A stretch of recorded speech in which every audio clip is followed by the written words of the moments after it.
बिस्मिल्लाहिर्रहमानिर्रहीम। अस्सलाम वालेकुम वरहमतुल्लाहि वबरकातुहू।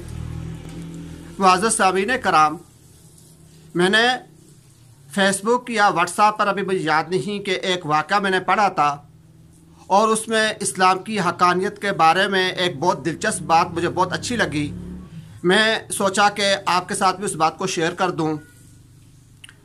वाक़या यह था कि एक जगह लिखा हुआ था कि अहले किताब जो दुनिया के अंदर तीन बड़े मज़ाहिब हैं, अहले किताब में से मुसलमान हैं, ईसाई हैं, यहूदी हैं। तीनों अहले किताब हैं। अल्लाह पाक ने अपने अपने वक़्त पर इनको किताबें अता फरमाई, आसमानी किताबें। तो इन तीनों फ़िरक़ों में से कौन सा मज़हब जन्नत के अंदर दाखिल होगा?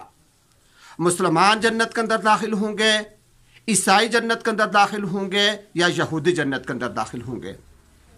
इस बात पर शायद कहीं मुनाजरा हुआ, या इस बात पर एक कोई आलिम साहब थे, मौलवी साहब थे, या कोई हकीम साहब थे, उन्होंने इस पर एक बहुत खूबसूरत जवाब दिया। वो जवाब मैं आपके सामने रखना चाहता हूँ। बात यह हुई कि क्या यहूदी जन्नत के अंदर दाखिल होंगे? तो इस पर उन्होंने फरमाया कि अगर यहूदी जन्नत के अंदर दाखिल होते हैं, यहूदी जो हैं हज़रत मूसा अलैहिस्सलाम को मानने वाले हैं, तो उन्होंने फरमाया कि हम मुसलमान भी उनके साथ जन्नत में दाखिल होंगे। इसलिए कि यहूदी जन्नत में दाखिल होंगे, हज़रत मूसा अलैहिस्सलाम को मानते हैं, तो हम भी मूसा अलैहिस्सलाम को मानते हैं, हम भी जन्नत के अंदर जाएंगे। और अगर ईसाई जन्नत के अंदर दाखिल हुए, ईसाई, तो फिर भी हम मुसलमान उनके साथ जन्नत में दाखिल होंगे।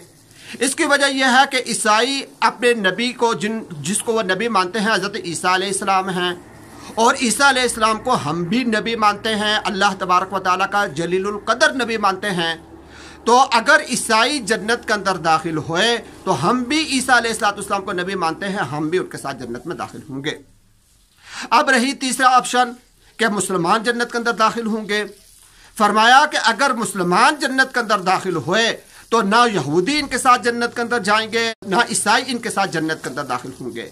इसकी वजह यह है कि जो हम मुसलमान हैं, हम हुजूर पाक सल्लल्लाहु अलैहि वसल्लम को अल्लाह पाक का नबी मानते हैं, लेकिन यहूदी और ईसाई हमारे नबी को अल्लाह का नबी नहीं मानते। ये हुजूर पाक अलैहिस्सलाम की नबुव्वत का इनकार करते हैं। लिहाजा अगर मुसलमान जन्नत के अंदर दाखिल हुए तो अकेले मुसलमान जाएंगे, इनके साथ यहूदी और ईसाई जन्नत के अंदर दाखिल नहीं होंगे, इसलिए कि उन्होंने नबी अलैहिस्सलाम की नबुव्वत का इनकार किया है।